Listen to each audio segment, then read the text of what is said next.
Tantor Audio, a division of Recorded Books, presents Claiming the Highlander by Kinley Macgregor, narrated by Antony Ferguson. Chapter 1. London during the reign of Henry II.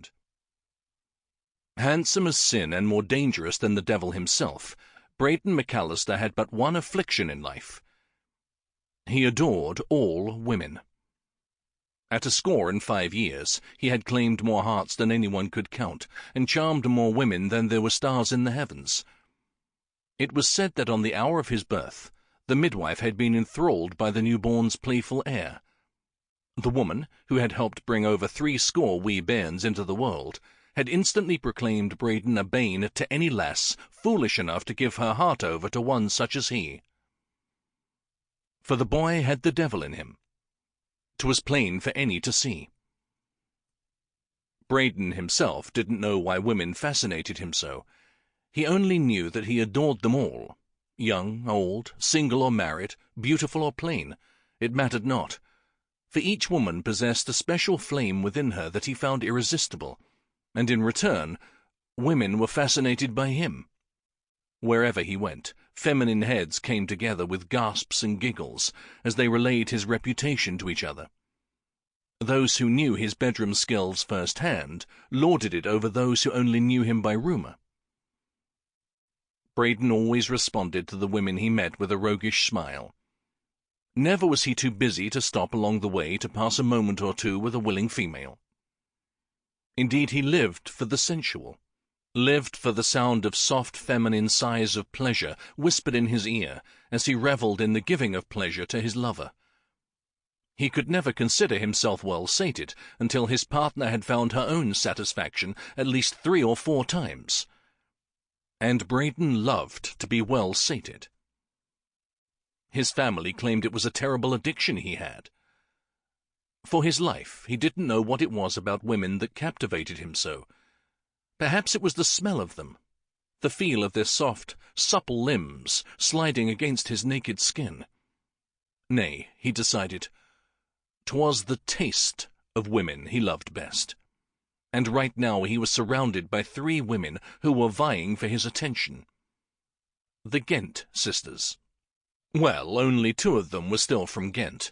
The other, Piety, had married Rufus of Nottingham the winter past. And though Braden liked the old Earl a great deal, it really was a shame for such a vibrant young woman to be shackled to a man thrice her age, especially when said man spent more time tending his hawks and hounds than he did doting on his beautiful bride.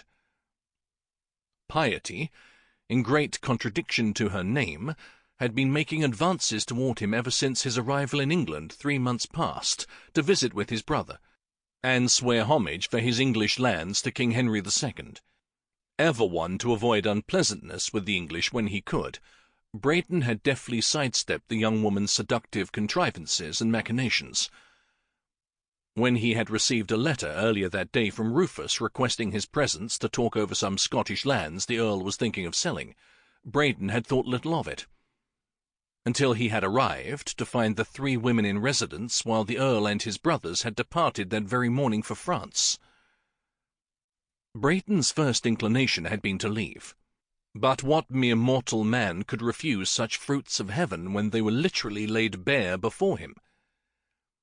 It was certainly more temptation than Braden could resist. Not that it took much in the way of temptation for a hedonist such as he. If the women were content to seduce him, then he was certainly content to be seduced. The 3 women pushed him down on the bed, and were starting to make free use of his body for their pleasure. Delighted to let the ladies have their way with him, Braden relaxed and simply enjoyed what they offered. "Me lord," Patience purred, as she dropped his dark blue surcoat to the floor, "tell us again how you slew the Kilgarrigan dragon." Prudence tugged at his right boot until she bared his stockinged foot. "I prefer the tale of how you dispatched that highwayman on your way to London." Piety slid her hands over his thighs to the back of his hips. "And I prefer this tale right here," she said, as she grabbed 2 handfuls of his buttocks. Ladies," he sighed contentedly. "Where shall I begin?" Lifting her kirtle to gift him with a luscious view of her bare bottom, Piety moved to straddle his waist. She wiggled her hips suggestively against his, then settled the yellow material down around her. She peeled back a portion of her kirtle to expose the curvaceous swell of her well-rounded bosom. "Why not begin here?" she said, brushing her hand over the top of her left breast. "Aye, that looks like a fine place to start," Braden said huskily, but before he could oblige the Countess, the door to the room burst open. "Piety!" came the outraged bellow. Braden propped himself up on his elbows to see Rufus standing in the doorway, his lips grim. The Earl's face was redder than the embers of the fire, which made his well-trimmed white beard all the more apparent. Braden growled low in his throat. Couldn't a man have a moment's worth of fun without some angry father, husband, or brother rushing in and demanding his blood? "Well, if you'd marry the woman first, brother, you'd not have that problem." Braden flinched at Sin's familiar words in his head. Och, now, what did his brother know of it? Sin spent just as much time avoiding holy matrimony as Braden did. Piety scooted off his lap with an indignant shriek, while the other two women made haste for a nearby corner. The light of the chamber's fire and tallow candles highlighted their quivering shadows against the wall. Braden sighed in regret. Well, it had certainly been fun while it lasted. What was it with husbands who couldn't be trusted to go out of the country when they said they would? One would think a man would have more respect than to barge into his wife's chambers without being announced. Why, such a thing was downright rude. "How dare you!" Rufus snarled as he stormed into his wife's chambers. Piety met Rufus in the center of the room, hands on her hips. "How dare you!" she shouted as she moved to confront her irate husband. She caught Rufus by the surcoat as he made for the bed and swung him about to face her. "You tell me you're leaving, only to return the minute I have a little fun. I'm beginning to think you lie to me just so you can come home and spear whatever man I've caught." Braden cocked his brow at her words. Just how many men had the Countess caught? Rufus narrowed his gaze on his wife. "Woman, I swear, if not for your father's wealth, and the fact that I know he'd be a mortal enemy, I'd have thrown you out the first week of our marriage, or beat you until you couldn't stand." "Well then, 'tis a good thing I come to this marriage well connected, isn't it?" She gestured to where Braden was still laying on the bed. "You know, I'm beginning to suspect that you like to skewer young men just for spite." Rufus puffed his chest out in anger. "I'd have no cause to skewer him if he hadn't skewered you first." If only I'd gotten that far, Braden thought regretfully. Unfortunately, the Earl had atrocious timing. In truth, he had yet even to kiss the lass. Braden rose slowly from the bed. "Perhaps I should be going." "Perhaps you should be dying," Rufus said as he pushed past his wife. Having found himself in a similar situation on more than one occasion, Braden knew the best course of action was not to panic. Indeed, cool rationale would save his head from being separated from his shoulders. And the last thing he wanted was to die on English soil. If he had to die, then by all that was holy, 'twould be with Scottish soil beneath his feet, and preferably with a Scottish lass moaning in his ear. "If it's just the same to you, Rufus, I'd rather wait a few more years before I meet my maker." "Then you should have kept your hands away from my wife." Actually, Braden was the one who'd been fondled. But right now didn't seem like the time to point that out. Not to mention the fact it would be less than gentlemanly to compromise the lady any further. For all her brashness, Braden did, in fact, like Piety, and the last thing he wanted was for her to be harmed in any way. Piety took refuge with her sisters in the corner, while Rufus unsheathed his sword. Braden assessed his opponent. As the youngest of 5 boys, Braden had been a warrior since he could first clasp a sword in his hand. In all the years of his life, only his brothers had ever been able to stand toe-to-toe with him in war, and the foolish Sassenach before him would prove a poor match for his skill. Though he'd never shirked from killing men in battle, it didn't suit Braden to draw blood over so trivial a matter. A woman was not worth a man's life.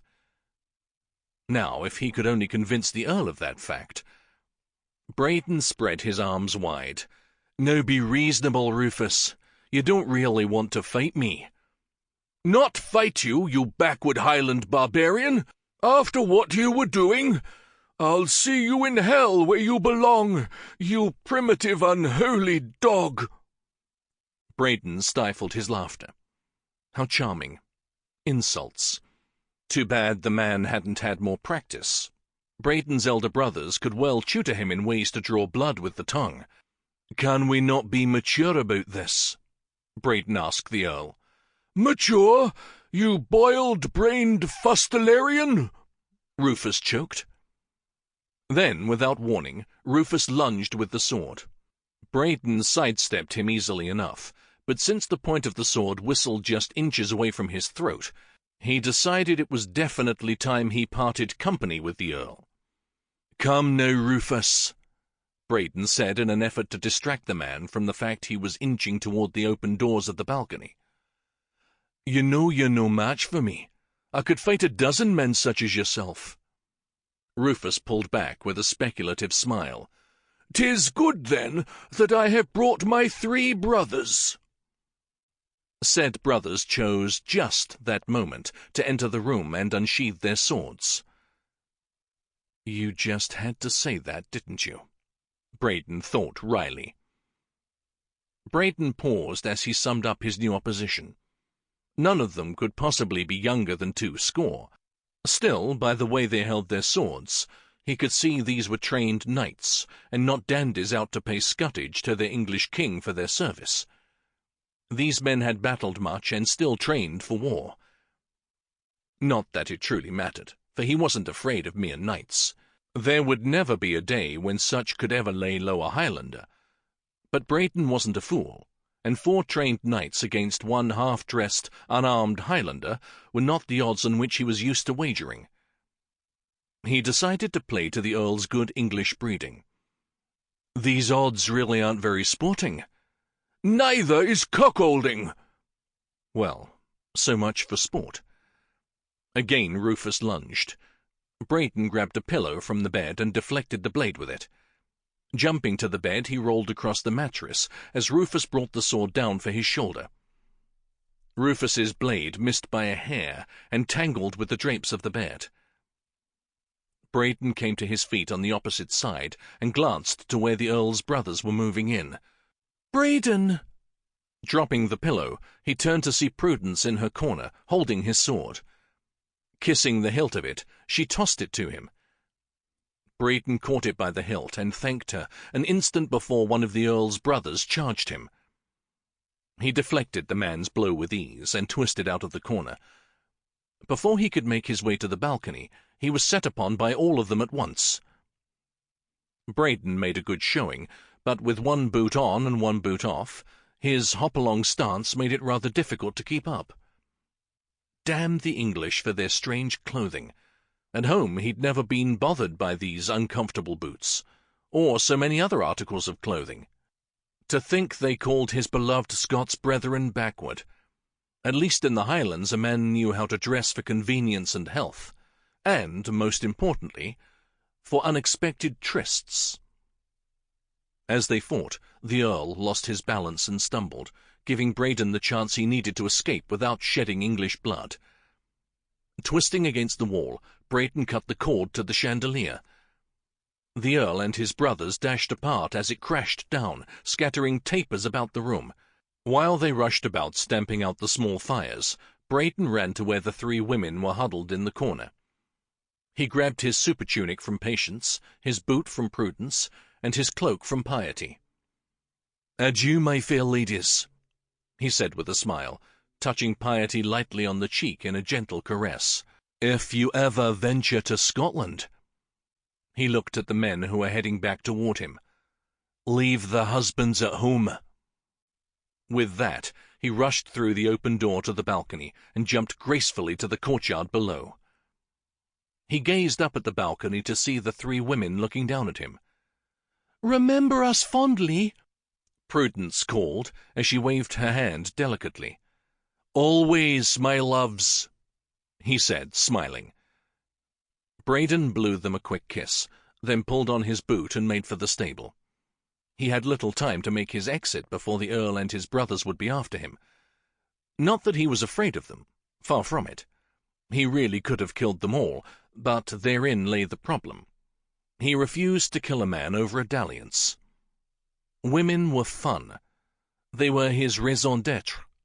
However, no woman was worth his life, nor would he ever take the life of another man over a woman. That was one harsh lesson he'd learned years ago. Besides, 'twas time he headed home. These English women were enjoyable for a time, but in the end it was the Highland lasses he craved the most, what with their gentle, lilting voices and bright smiles. They were the gems of the earth, and it was time he returned to them and their open arms. As well as other things, they were only too happy to open for him. Braden smiled at the thought. With the speed of a trained warrior, he saddled his horse and was out of the stable before the Earl could make his way out of the keep. Indeed, Braden was through the gate before the man reached the yard. He had one quick stop left before he was free, but then he was northern-bound. "Leon Demon," he said to his black stallion, "let's see what other trouble we can find along the way, shall we?" Chapter 2. Kilgarrigan, Scotland, 3 weeks later. Lachlan McAllister was a practical man, a reasonable man, according to most. As the leader of his clan, he had to be. But this beat all he had ever seen in his 8 years of living. No woman in Kilgarrigan would bed or feed her man until Lachlan agreed to end the feud with Robbie MacDouglas. He was still reeling from the unreasonable request. The women were mad, all of them, but none more so than Maggie Ingan Blah. In fact, he himself was ready to go and throttle the women's ringleader. And he wasn't the only one. The men of his clan were fast passing the point of charity, and already he had heard rumours of them going after Maggie themselves. Indeed, every morning he half expected to find her poor, rotting carcass nailed to the front door of his keep, or hanging from the merlons. Frustrated, he looked across his clean, elegant great hall to where his younger brother Ewan sat at the table, sawing at a piece of beef Lachlan had attempted to cook a short time ago. In truth, he would have been better off salting and frying up his leather boots, for surely the leather couldn't have tasted worse than the meat. If not for the seriousness of his predicament, Lachlan would laugh at the sight of Ewan trying to keep his long shanks beneath the table. There were few men in the clan who came close to Ewan's 6'6" height, and though Ewan's body was lean, it was muscled well enough to make even the stoutest gulp in fear. But it was more than the man's size that frightened most. 'Twas also his fierce demeanour. Ewan rarely smiled. In fact, Ewan avoided most people entirely, and seldom ventured from the cave in the hills he called home. Yet for all his moodiness, Ewan possessed an ability to see straight into the heart of a matter and call it by its name. It was for that reason Lachlan had summoned him from his hermitage. "What am I going to do?" he asked Ewan. Ewan attempted to chew the meat, but he looked more like a cow with cud than the warrior Lachlan knew him to be. "Learn to cook, lest you starve." "Ewan," he growled, "I am in earnest." "So am I," Ewan mumbled, as he pushed his wooden trencher away, then took a gulp of ale to rinse the fetid taste of charred beef from his mouth. "You can't go on eating like this, or you'll never last another week." "Ewan," his brother ignored his warning tone. "It seems to me there is an easy solution to this." "And that is?" "Go into the kirkyard, toss Maggie Ingan Blah over your shoulder, Take her out of there and force her to cook us a meal that's edible." Lachlan sighed. "You think I haven't thought of that? But she's on holy ground. I'll not violate that sanctity." Ewan rose slowly from the table. "Then I'll do it. Satan's throne would freeze before I let another woman make a mockery of me." "True enough." A familiar voice broke into their conversation. "That's why the good Lord put me on this earth." Lachlan turned to see his youngest brother, Brayden, standing in the doorway of the hall. Brayden's black hair was tousled as if he'd ridden hard. He wore his black and green plaid haphazardly over his left shoulder, and his look was as mischievous as ever. For the first time in a fortnight, Lachlan laughed. "Well, well, the prodigal son has returned," he said, as he crossed the room to greet his ever-errant and irreverent brother. As soon as he drew even with Brayden, Lachlan caught sight of the man in the shadows who stood quietly behind his baby brother. The smile froze on his face as he stopped dead in his tracks. Nay, it couldn't be. But it was. Lachlan blinked in disbelief. It had been years since he'd last seen his half-brother Sin. Even as a child, Sin had been more serious than Ewan, and filled with more hatred than Lachlan could fathom. When Sin had been sent against his will to the English king their father so detested, the youth had sworn never again to set foot north of Hadrian's Wall. Lachlan couldn't imagine what had happened to cause Sin to change his mind, but he was certainly glad he had, for he loved his older brother and had missed him greatly. Sin still had those piercing, mirthless black eyes that seemed to see straight into the soul. He had the same black hair as Ewan and Brayden, and surprisingly enough, he wore it long like a Highlander, not short like the English. But his clothes were another matter entirely. His black surcoat, mail, hose and boots were all English, and oddly enough, they bore no markings on them whatsoever. "What's this?" Lachlan asked, recovering from his surprise. "You've returned from England with a guest?"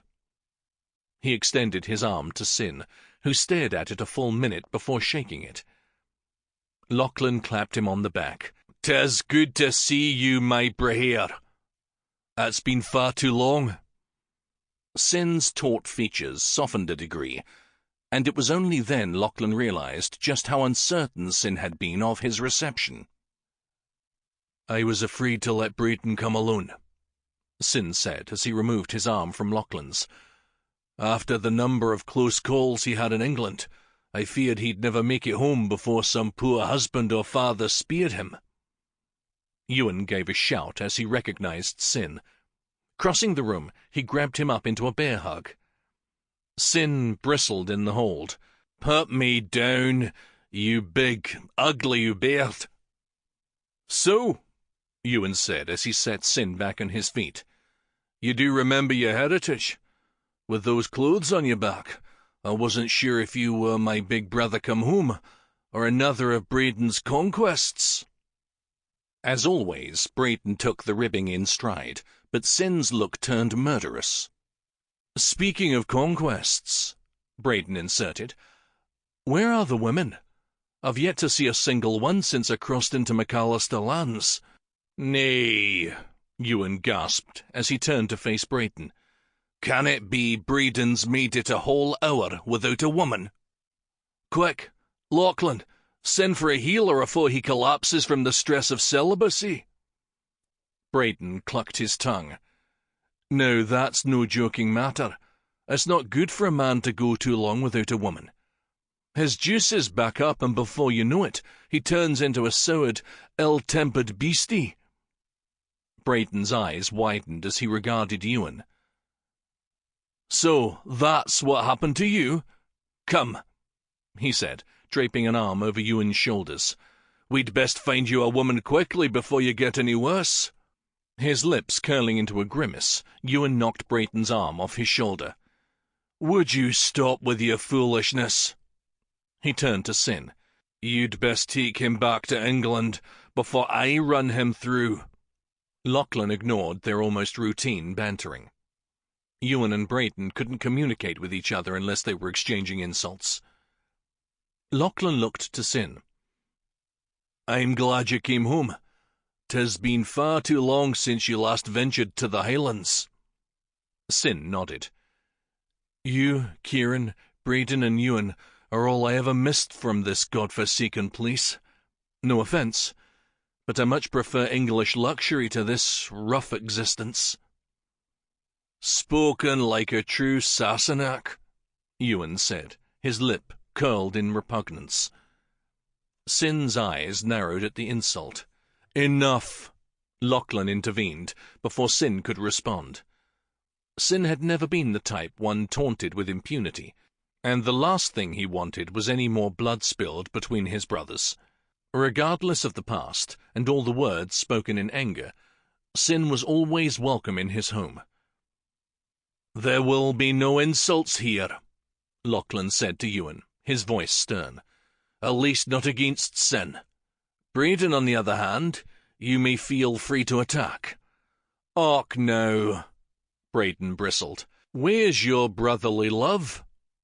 Lachlan smiled devilishly. "That is my brotherly love. Notice I have yet to taunt you?" "Aye, but I'm sure it's nothing more than an oversight." Brayton turned and looked expectantly about the hall. Even before Brayton spoke the words, Lachlan knew what was on his mind. This was the only time in his memory that Brayton had returned home without an entire army of women running out to greet him, elbowing each other in an effort to gift his younger brother with food, and other things they were only too happy to offer. "Where are the serving maids with something for us to eat?" Brayton asked. Lachlan opened his mouth to explain, but Ewan stopped him. "Nay, please let me be the one who tells him." Ewan's blue eyes twinkled in rare humour. "Very well," Lachlan said, "if it gives you pleasure." "Aye, that it surely does." Beaming in satisfaction, Ewan turned to Brayton. "You remember Angus and Aidan's little sister, Maggie Ingan Blair?" Brayton frowned. "The little hellion with red hair, freckles and buck teeth. How could I ever forget her?" The harsh words set Lachlan aback. He'd never in his life heard his brother describe a woman as anything save beautiful, and Maggie was anything other than buck-toothed. Hellion, on the other hand, he would gladly concede. "I don't recall her having buck teeth," Lachlan said. "That's because she never bit you with them," Brayton responded. "Me, on the other hand, she seemed to love to attack. Never knew why."